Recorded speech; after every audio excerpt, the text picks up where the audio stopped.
प्यारे बच्चों, आज हमारा टॉपिक है महादेवी वर्मा की जो रेखा चित्र है, ये जो संस्मरण है सुभद्रा कुमारी चौहान।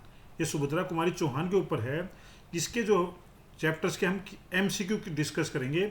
एमसीक्यू आजकल एग्जाम में बहुत ज़्यादा आते हैं नए सिलेबस के अनुसार, और ये हमारे अलावा कोई भी एमसीक्यू पर वीडियो नहीं बना रहा, सिर्फ लिखते हैं ताकि आप उस पर वीडियो को पे चले जाएं, लेकिन अंदर कुछ नहीं मिलता।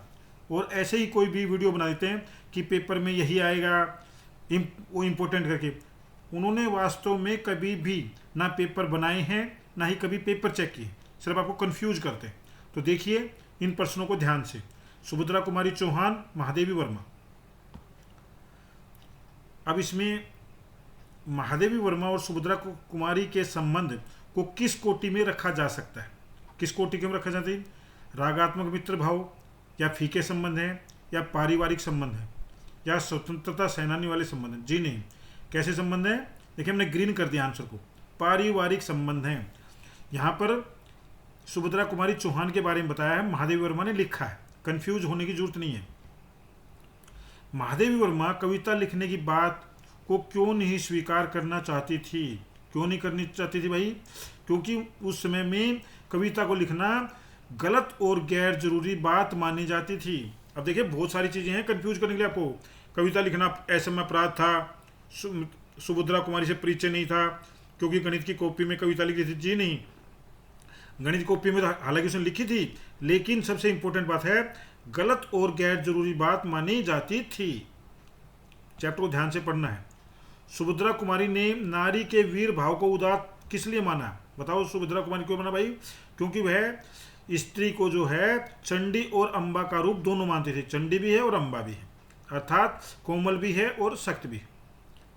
सुभद्रा कुमारी घर और कारागार के बीच संतुलित कैसे बिठाती थी? जब उनके पति को जेल हो गई तो कैसे संतुलन बिठाया उसको दिमाग में? मानसिक धैर्य और दृढ़ निश्चय के द्वारा। ठीक है, वो टूटी नहीं, उसने अपने आप को हौसला दे रखा और दृढ़ निश्चय कर लिया। सुभद्रा कुमारी ने अपने घर की छोटी सी सीमा में क्या क्या संग्रहित किया था? वो सुभद्रा कुमारी को बहुत सारी चीजें इकट्ठा करने की आदत थी। तो छोटे छोटी चीजें थी, गाय बछड़े इस टाइप की चीजें वो ले आती थी बाजार से। सुभद्रा कुमारी के जीवन में पत्नी के कौन से स्वरूप को उभारा गया है? वो क्या थी? अनुगामिनी अर्धांगिनी होगी, लेकिन सबसे ज्यादा क्या था उभारा गया है? सहयोगी मित्र की पति का साथ देना, सहयोग के रूप में, ना ज्यादा दबाना ना ज्यादा दबना, अर्थात एक सहयोगी मित्र थी। मनुष्य की आत्मा स्वतंत्र है। इस पंक्ति से इस कविता में क्या लिखा गया है? इसका मतलब है आत्मा स्वतंत्र बंधन व्यक्ति का जो है विकास रोकते हैं। अगर व्यक्तियों को ज्यादा बंधन में रखोगे तो वो विकास नहीं कर पाएंगे। बंधन से मुक्ति का स्वरूप कैसा होना चाहिए भाई? चलो बंधन से मुक्त तो कर दें, लेकिन कैसा होना चाहिए? किसी की तोड़ फोड़ थोड़ा ना कर दोगे। बंधन से मुक्ति कर दी तो किसी की नुकसान थोड़ा ना कर दोगे, किसी का सर थोड़ा ना फोड़ दोगे। तो कैसा करेंगे? सामाजिक और पारिवारिक मान्यताओं और रूढ़ियों से मुक्ति, अर्थात जो हमारे यहाँ रूढ़ियाँ हैं और बेकार की मान्यताएं बना दी, उनसे हमें मुक्ति चाहिए। और उस समय में अंग्रेजी शासन से मुक्ति थी, ठीक है जी, बिल्कुल चाहिए। तार्किक और मानवीय हो, बिल्कुल तर्क के अनुसार हो, और मनुष्य वाली हो, अर्थात ये तीनों चीजें सभी उसमें मुक्ति का स्वरूप होना चाहिए। महादेवी वर्मा एक लेखक के द्वारा क्या करती थी? वो बहुत अच्छा अपनी बातों से और अपने चैप्टर में एक चित्र बना देती थी। उसके नाक ऐसी है, उसके बाल ऐसे हैं, उसके कान ऐसे हैं, जिससे आदमी के सामने एक चित्र उभराता था। यह बात लेकिन कहती है सुभद्रा का चित्र बनाना इतना सहज नहीं है। यह बात किसने कही? महादेवी वर्मा ने। महादेवी वर्मा किस कॉपी में कविता लिखती थी? वो छुपा करके हिंदी उसमें नहीं लिखती थी।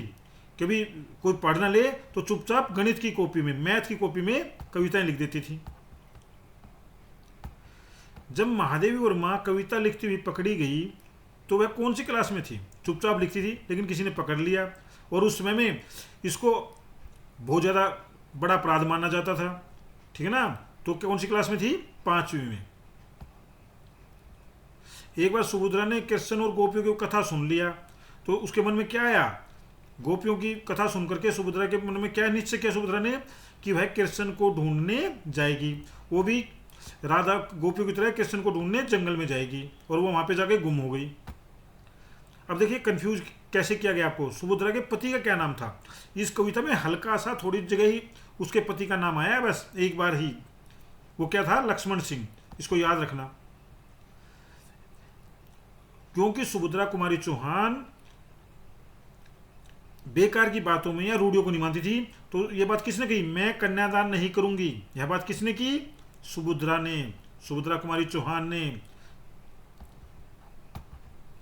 तो ये चैप्टर खत्म होता है। इसको लाइक और सब्सक्राइब कर दें। Thank you. आगे वीडियो देखते रहें। Thank you.